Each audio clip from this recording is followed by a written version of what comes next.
नमस्कार साथियों, मैं माधव सिंह आज आपसे बात करने वाला हूँ द पावर ऑफ मेंटरशिप के बारे में। जी, क्या होता है मेंटरशिप का महत्व हमारे बिजनेस में? क्या हमारे बिजनेस में चार चांद लगाने के लिए मेंटरशिप को समझना ज़रूरी है या इनका साथ होना ज़रूरी है? तो मैं कुछ ऐसी बातें करूँगा जिनको मैंने अपने जीवन में उतारा है, जिनको मैंने आजमाया है, जिनको मैंने इस बिज़नेस करने के दरमियान समझा है। कुछ प्रैक्टिकल बातें भी आपके साथ ज़रूर करूँगा। कबीरदास जी कहते हैं, करता करी न कर सके, गुरु करे सब होए, तीन लोक सौ खंड में, गुरु से बड़ा न कोय।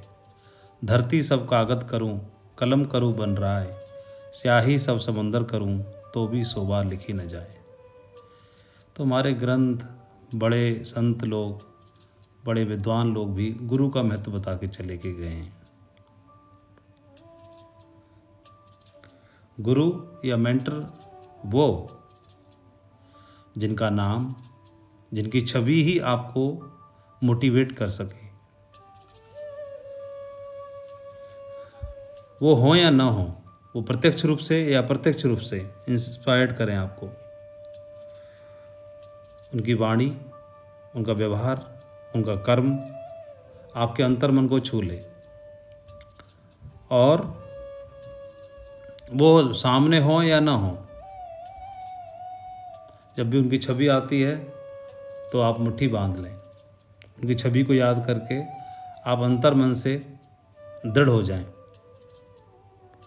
क्योंकि मेंटर वो पारस पत्थर होता है जो मूल्यहीन को मूल्यवान बना देता है।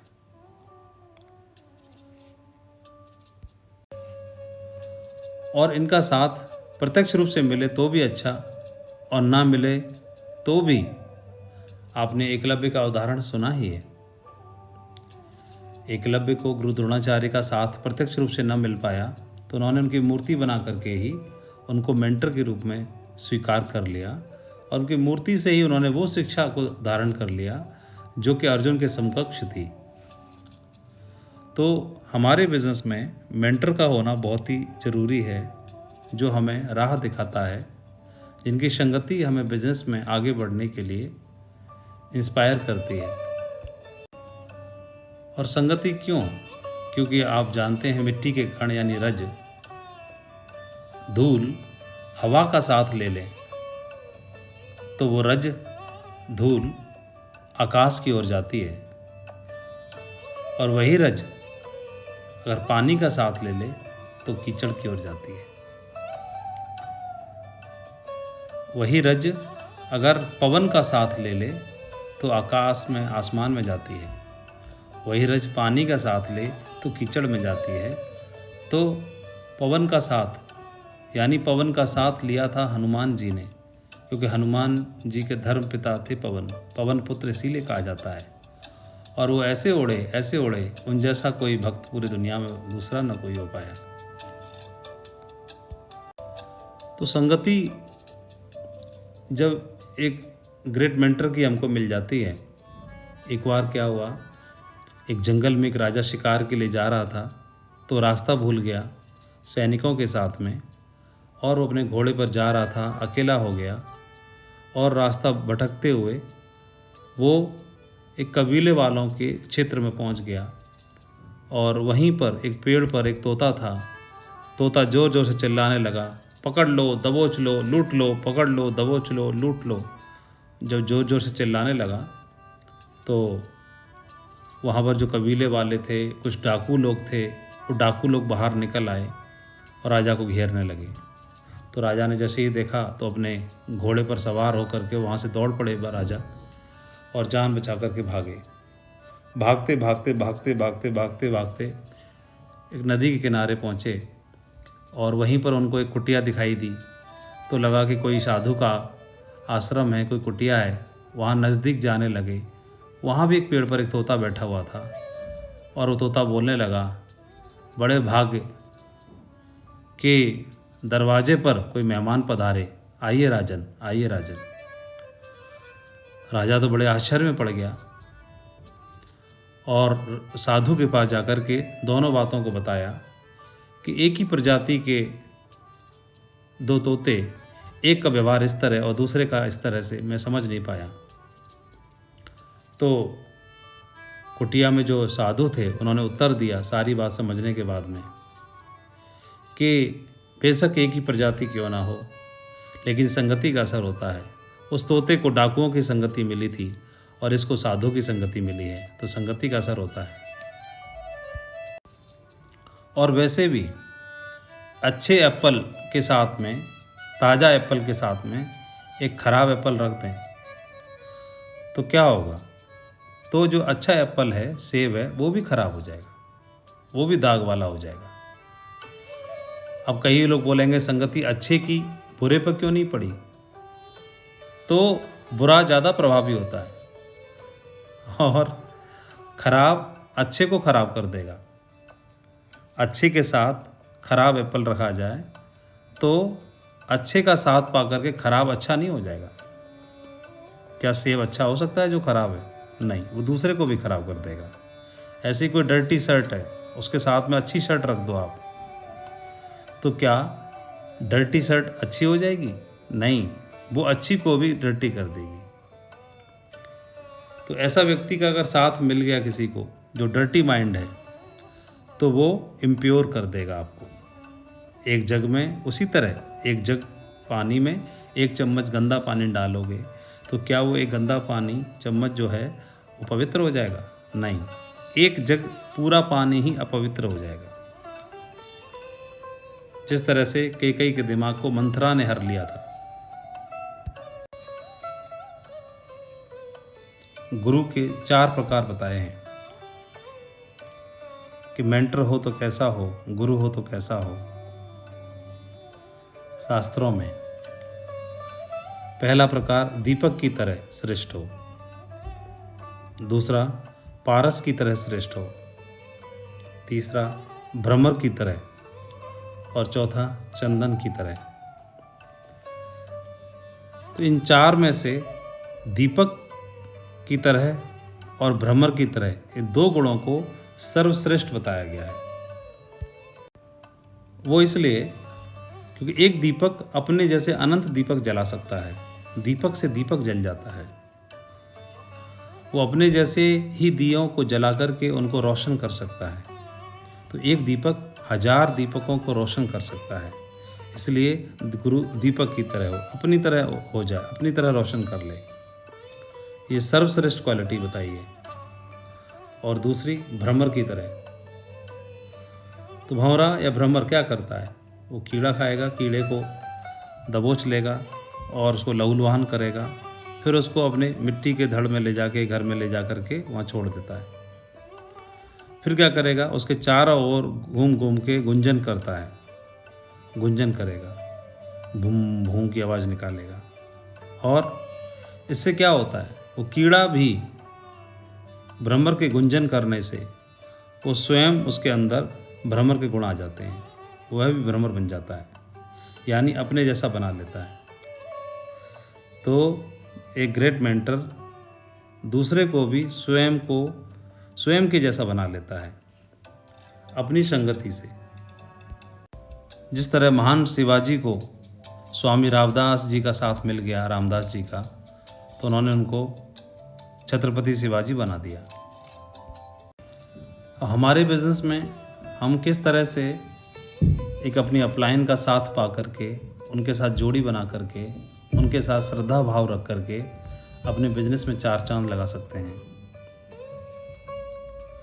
आपने बिजनेस ज्वाइन किया, हो सकता है आपको ज्वाइन कराने वाला कोई व्यक्ति हो, ज्वाइन कराने के बाद वो इस बिजनेस में एक्टिव भी ना हो या नॉर्मल तरीके से एक्टिव हो।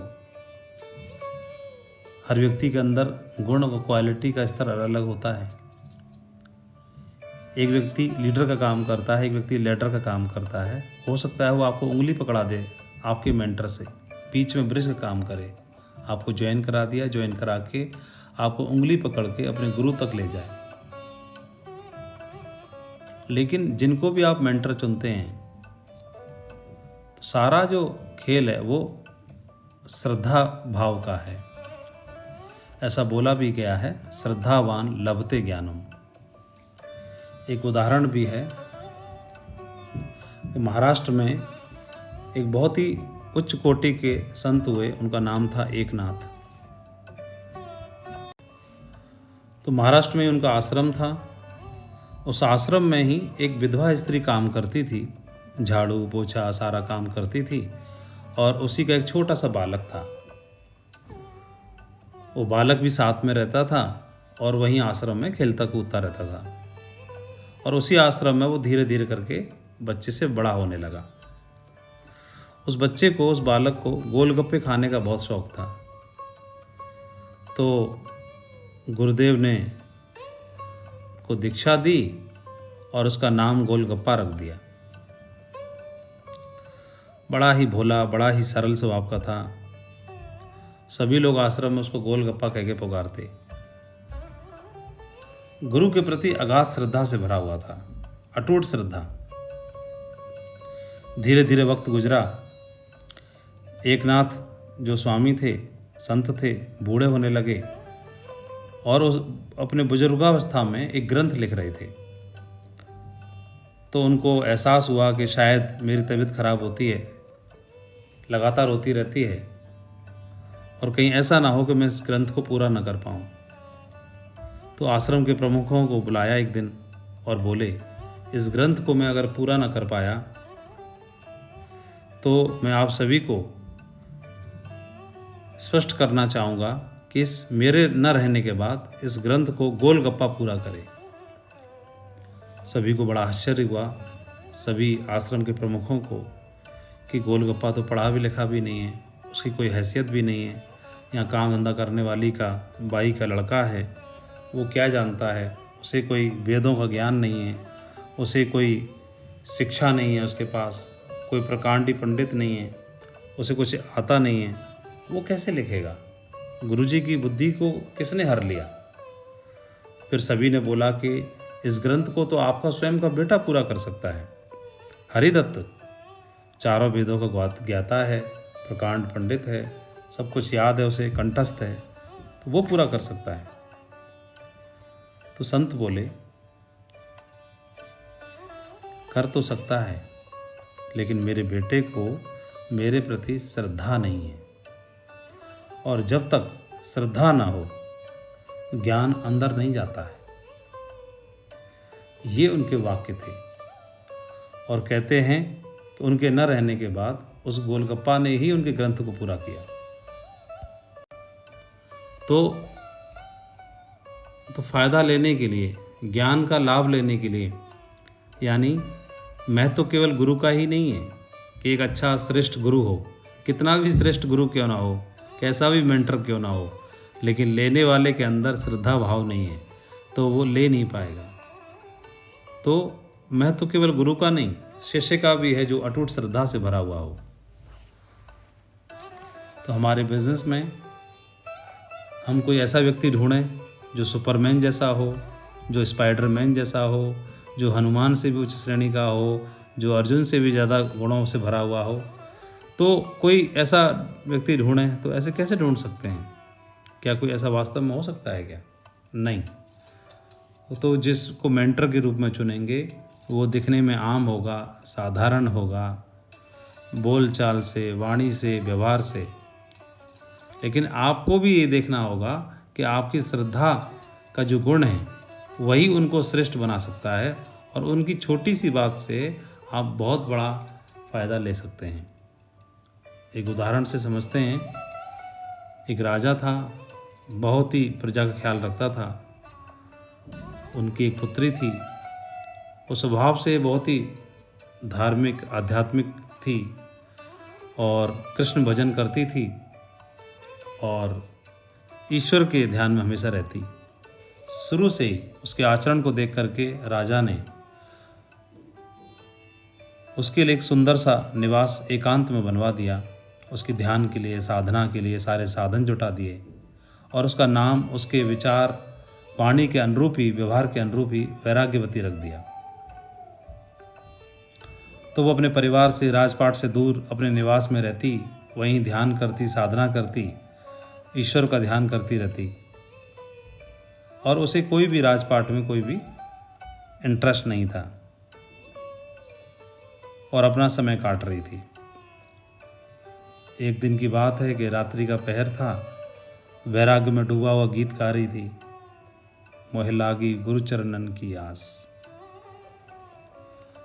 मोहे लागी गुरुचरणन की आस। तो वो अपना वीणा बजा रही थी, अपना गीत गा रही थी। तभी उसी वक्त में एक चोर उसी महल में, वैराग्यवती के महल में सेंध लगाने का प्रयास कर रहा था, पीछे से पाइप पे चढ़ा हुआ। जब उसने इस गीत को, भजन को सुना तो उसके कानों में आवाज गई, मोहे लागी गुरुचरणन की आस। तो उसे लगा कि यहाँ तो गुरु की डिमांड है, और वहाँ से वो वापस चला गया और अपना गुरु का एक वेश धारण करके वापस आया। पाइप से नहीं, अब सीधे दरवाजे पर। वो समझ गया कि गुरु का ही यहाँ महत्व है, क्यों ना गुरु बन के ही चला जाए। तो बनावटी गुरु बन करके, गुरु होना और गुरु बनना दोनों में अंतर है। तो गुरु बन के चला गया और जाकर के नारायण हरि करने लगा। दरवाजे पर वैराग्यवती आई, दरवाज़ा खोला, नमस्कार किया, प्रणाम किया। देखा कि रात्रि के इस पहर में और आप बाबा जी क्या कर रहे हैं। तो सोचा कि कोई सिद्ध पुरुष हैं, पानी के लिए पूछा। तो महल के अंदर प्रवेश करने लगा गुरु रूपी चोर, और जैसे ही पानी लेने के लिए जाने लगी वैराग्यवती, तो उसने पूछा कि रुको, पानी तो मैं जरूर पीऊंगा, लेकिन क्या तुमने गुरु दीक्षा ली हुई है। तो वो समझ गया था उनके गीत गाने के भाव से कि इसको गुरु चाहिए, इसीलिए उसने जानबूझ करके पूछा। वैराग्यवती बोली कि गुरु के दर्शन अभी तो मुझे नहीं हुए, अभी तो दीक्षा नहीं ली है। तो उन्होंने बोला कि फिर तो मैं पानी नहीं पीऊंगा, मैं एक ऐसे व्यक्ति के हाथ से पानी नहीं पी सकता जिन्होंने गुरु दक्षिणा या गुरु दीक्षा ना ली हो। तो वैराग्यवती बोली कि महाराज आप ही मुझे गुरु दीक्षा दे दीजिए। तो साधु रूपी चोर बोला कि गुरु दीक्षा हम ऐसे नहीं देते, रात्रि में और महल में, उसके लिए आपको जंगल आना पड़ेगा। तो एक काम करो, जंगल चलने की तैयारी करो। तो वैराग्यवती तो थी ईश्वर के प्रेम में डूबी हुई, तुरंत चलने के लिए तैयार हो गई। चोर ने बोला कि सारे जवाहरात, हीरे, असरफियाँ, जो भी है धन धान्य, सबको पोटली में बांध लो और चलो। उसने बगैर सोचे समझे सारा कुछ बांध लिया और साधु रूपी चोर के साथ जंगल में चलती वैराग्यवती। जंगल में ले जाकर के उसने उसे पेड़ से बांध दिया, और पेड़ से बांधने के बाद सारा हीरे जवाहरात, अशरफियाँ सारी ले ली, और लेने के बाद बोला कि ये गुरु का बंधन है, मैं जा रहा हूँ गुरु दीक्षा के लिए, जरूरी कुछ सामान लेने के लिए, आने में वक्त लगेगा। हो सकता है 3 दिन का वक्त लग जाए, हो सकता है 7 दिन का भी वक्त लग जाए, लेकिन जब तक मैं न लौटूं इस बंधन को खोलना मत। वैराग्यवती ने सोचे सच समझ लिया। एक दिन गुजरा, दूसरे दिन महल में हड़कंप मच गया। महाराज ने अपने सैनिकों के साथ उसे ढूंढना शुरू किया और खोजते खोजते जंगल में आ गए। तो राजा को पता चला, तो पिता ने बंधन खोलने के लिए इच्छा जाहिर की। वैराग्यवती ने मना कर दिया कि पिताश्री, ये बंधन तो मेरे गुरु के बांधे हुए हैं और इन बंधनों को वही गुरु ही आके खोलेंगे। तो पिता बोले कि कहीं ऐसा होता है, कोई गुरु इस तरह से जंगल में लाके बांधता है, तुम्हारे सारे हीरे जवाहरात लेके चला गया। लेकिन वैराग्यवती ने एक न सुनी और थक हार के पिता वापस चले गए। 3 दिन बीत गए। 3 दिन तक वैराग्यवती उसी बंधन से बंधी हुई है और भगवान का सिंहासन डोलने लगा। नारद मुनि आए। नारद मुनि ने आके बोला कि वैराग्यवती, मैं नारद मुनि, आओ तुम्हारे बंधन खोल देता हूँ। वैराग्यवती ने एक न सुनी, बोला कि मेरे गुरु ने बोला है कि मैं ही आके बंधन खोलूंगा। नारद मुनि वापस गए और भगवान को विनती की कि आपकी शिष्या है, और अगले दिन भगवान स्वयं प्रकट हुए वैराग्यवती के सामने और बंधन खोलना चाहा। वैराग्यवती ने इनकार कर दिया, बोली कि नहीं प्रभु, आप स्वयं भगवान हैं, लेकिन बंधन तो गुरुजी ही खोलेंगे। तो उसको बताया कि वो गुरु के रूप में एक चोर था, वो चोर है और उसका कोई गुरु का महत्व नहीं है। तुम तो इस तरह से परेशान हो जाओगी, तुम्हारे बंधन खोल देते हैं। तो वैराग्यवती ने बोला कि अगर वो चोर होते, गुरु न होते, तो मात्र 4 दिन में मुझे भगवान के स्वयं दर्शन हो गए, जो कि लोगों को 40-40 साल में नहीं हो पाते। तो मैं कैसे मान लूं कि वो गुरु नहीं है। अब तो भगवान भी शक पका गए। नारद को बोला कि जाओ इसके वो चोर गुरु को ढूंढ के लाओ। ढूंढने गए, नारद पकड़ के लेके आए। बोले चोर को, चलो भाई, कहीं सेंध लगा रहा था वहां पर नई जगह, चलो गुरुदेव, भगवान स्वयं प्रतीक्षा में हैं। वो चोर को लेके आए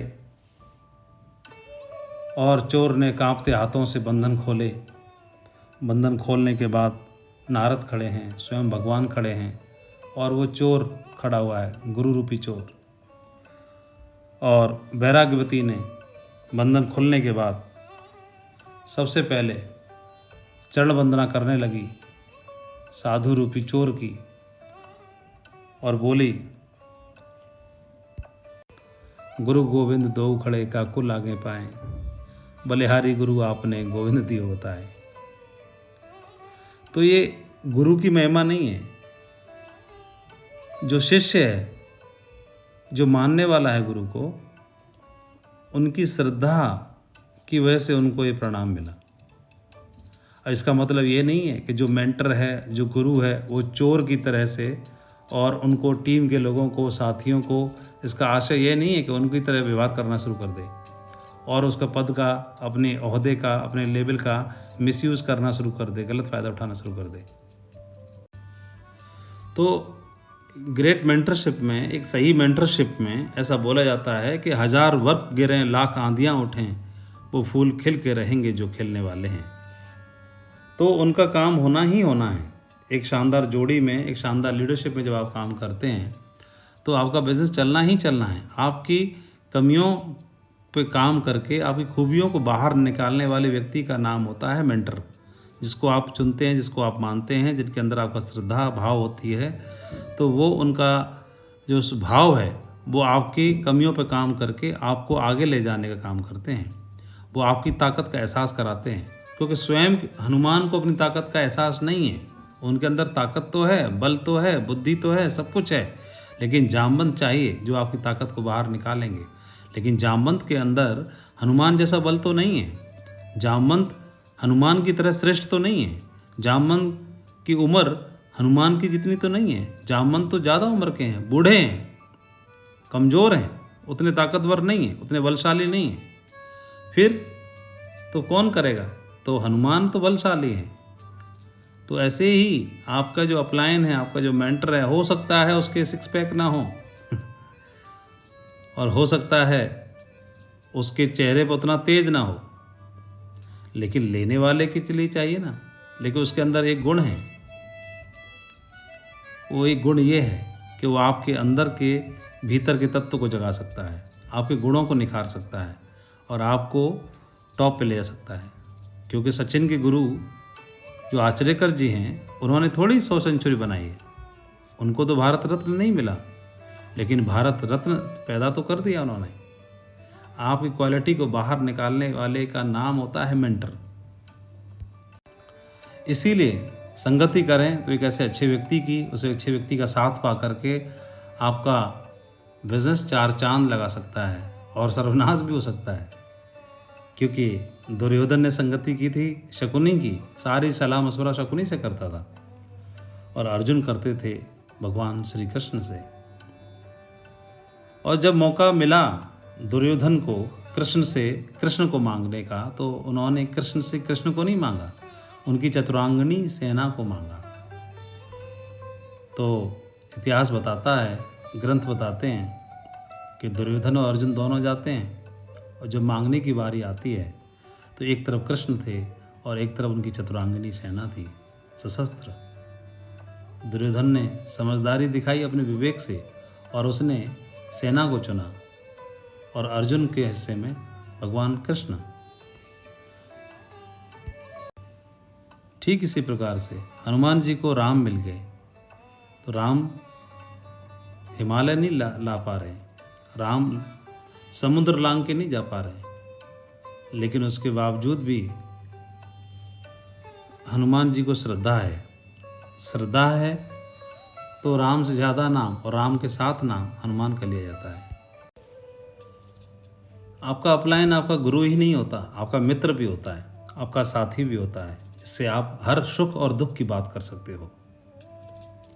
इसीलिए बोला जाता है अपलायन इज योर बेस्ट फ्रेंड। वो आपकी हर कमी को पूरा करता है, एक गुरु की भी, एक मित्र की भी, एक साथी की भी। इस बिजनेस के अंदर, हमारे बिजनेस के अंदर सबसे बड़ा रिवार्ड ये नहीं है कि आपने लेवल हासिल कर लिया या आपने बहुत सारा पैसा कमा लिया। इस बिजनेस के अंदर सबसे बड़ा रिवार्ड ये है कि आपके साथ कोई एक व्यक्ति ऐसा खड़ा हुआ है जिसके साथ आप कंधे से कंधा मिला करके काम करने के लिए तैयार हो सकते हो कभी भी, जो आपके हर सुख दुख में, आपके अच्छे में भी, जब बिजनेस अच्छा चल रहा है तब भी, और जब आपका नहीं चल रहा तब भी आपके साथ मजबूती से कंधा मिला के खड़ा हुआ है। या यूं कह सकते हैं आप उनके साथ मजबूती के साथ, भरोसे के साथ, श्रद्धा के साथ कंधे से कंधा मिला के खड़े हुए हो। Not only look for a good upline but you also be a good upline. तो कहीं ना कहीं आप भी अपलाइन का रोल निभाते हैं, लेकिन हमारे बिजनेस के लिए आप सबके लिए अपलाइन हो सकते हैं, सबके लिए गुरु हो सकते हैं, लेकिन आपको भी एक आवश्यकता है। और बोला भी गया है, mentorship is the key to extraordinary success. Every great achiever is inspired by a great mentor. इस दुनिया में जितने भी महान लोग हुए हैं, चाहे आप सिकंदर की बात करें, चाहे आप हिटलर की बात करें, चाहे विश्व विजेता से व्यक्ति की बात करें, चाहे आज के जीनियस लोगों की बात करें, किसी की बात करें, सबका कोई ना कोई मेंटर जरूर रहा है। चाहे बड़े से बड़ा वैज्ञानिक रहा हो, चाहे खगोल शास्त्री रहा हो, चाहे बड़ा से बड़ा डॉक्टर रहा हो, चाहे बड़े से बड़ा कोई विद्वान रहा हो। मेंटर कौन है? जो आपके अंदर से आपके टैलेंट को, आपकी एबिलिटी को, आपकी क्वालिटी को वो बाहर निकालता है, वही जामवंत कहलाता है, वही मेंटर कहलाता है। एक बुक है अति प्रभावकारी लोगों की 7 आदतें। उस बुक में डॉक्टर स्टीफन आर कोवे ने बताया है कि उन लोगों की 7 आदतों में से एक बात बताई है उन्होंने। तो लीडरशिप के 3 लेवल बताए हैं उन्होंने बताया, एक लेवल होता है डिपेंडेंस, दूसरा इंडिपेंडेंस और तीसरा इंटरडिपेंडेंस। तो उनके अनुसार जितने भी इंडिपेंडेंट लीडर्स हैं, जब वो मिलकर के साथ में इंटरडिपेंडेंस के लिए साथ खड़े होते हैं, तो वो एक भविष्य के लिए एक लेजेंडरी सफलता को अर्जित करते हैं। तो इसके लिए यूनिटी क्रिएट करने के लिए आपस में रिलेशनशिप चाहिए, जो कि डुप्लीकेशन से बनती है। और डुप्लीकेशन आपका होगा कि आपके अपलाइन के साथ संबंध कैसे हैं। तो बोला भी गया है, टिम हैमिल्टन ने बोला है, security does not come from money, it comes from relationship. तो जब आप किसी अपलाइन को चुनोगे तो क्या देखोगे? उनकी शक्ल, उनकी हाइट, उनका वजन, उनकी डिग्री, उनकी डिप्लोमा, उनकी आवाज़ में कड़क जज करेंगे हम। If you keep judging people you have no time to love them. Mother Teresa ने ये बात बोली थी। तो जज करने से ना इस ब्रह्मांड में कोई आपको मिल नहीं पाएगा, एक भी। तो उनको जज नहीं करना है, बस अपलायन होने के लिए या एक मेंटर होने के लिए एक ही क्वालिटी चाहिए, वो उनके अंदर नहीं, वो हमारे अंदर होनी चाहिए, वो है श्रद्धा। बस इतना ही काफ़ी है। ये तो टीम के लिए हो गया, अपलायन को चुनने के लिए, लेकिन बीइंग ए अपलायन आपको भी ध्यान रखना है। Nobody care how much you know. कोई भी ये नहीं परवाह करता कि आपके अंदर कितना ज्ञान है, आप कितने ज्ञानी हो, कितना अचीवमेंट है, कितना जानते हो। Until they know how much you care. वो सिर्फ एक ही बात चाहते हैं कि आप उनके लिए केयरिंग एटीट्यूड रखते हो कि नहीं, आप उनकी परवाह करते हैं कि नहीं करते हैं। अगर आप केयर करते हो तो ये थियोडोर रूजवेल्ट ने बात बोली थी, तो वो सब कुछ मानने के लिए तैयार है। तो being a upline, being a mentor, being a role model या बीइंग ए अपलायन, मेंटर का क्या महत्व है, गुरु का क्या महत्व है? जो सूर्य का होता है, सूर्य को हम मांगते नहीं है ऊर्जा, वो बिना कहे देता है। तो सूर्य बिना कहे ऊर्जा, सौर ऊर्जा, डिवाइन ऊर्जा, दिव्य ऊर्जा को प्रदान करता है, हमेशा, निरंतर, लगातार, हमेशा, हर एक को। और उनको भी देता है जो सूर्य को नमस्कार करते हैं, उनको भी, और जो सूर्य नमस्कार नहीं करते उनके घर में भी उजाला पहुंचाता है। तो ये कोई ज़रूरी नहीं है कि ऐसा गुरु जिसकी जो चरण वंदना करता होगा उन्हीं के लिए शुभाशीष दे, उन्हीं के बारे में केयर करे, उन्हीं के लिए अच्छा बोले। जो नमस्कार नहीं करते उनके लिए भी। गुरु कैसा हो? जो बादल की तरह हो, बिना कहे बरसात करे, बिना कहे पानी। वो सिर्फ दूसरे के खेत में पानी नहीं, हमारे यहाँ भी करता है। गुरु कैसा हो? हवा की तरह। मेंटर कैसा हो? हवा की तरह। वायुमंडल में प्राण वायु बिना कहे सबको दे। तो गुरु कौन, मेंटर कौन? जो बिना कहे निखारे।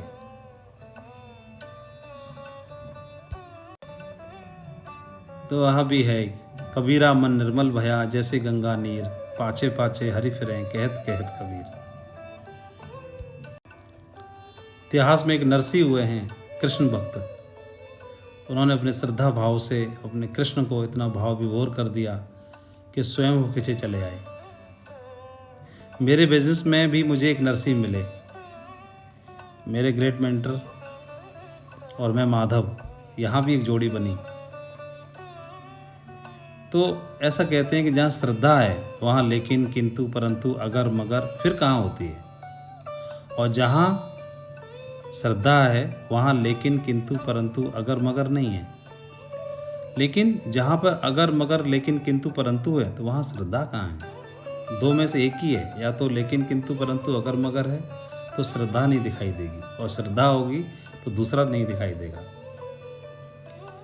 आपके मेंटर की एक एक छोटी से छोटी बात है, जो बात है वो $1 मिलियन महत्व रखती है। एक छोटे से गाइडेंस से एक बहुत बड़ा यूटर्न साबित हो जाता है आपके बिजनेस में।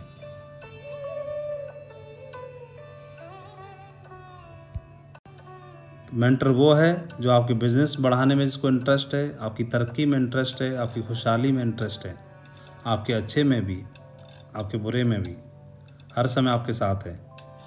वो जो आपकी ताकत का आपको एहसास कराता है।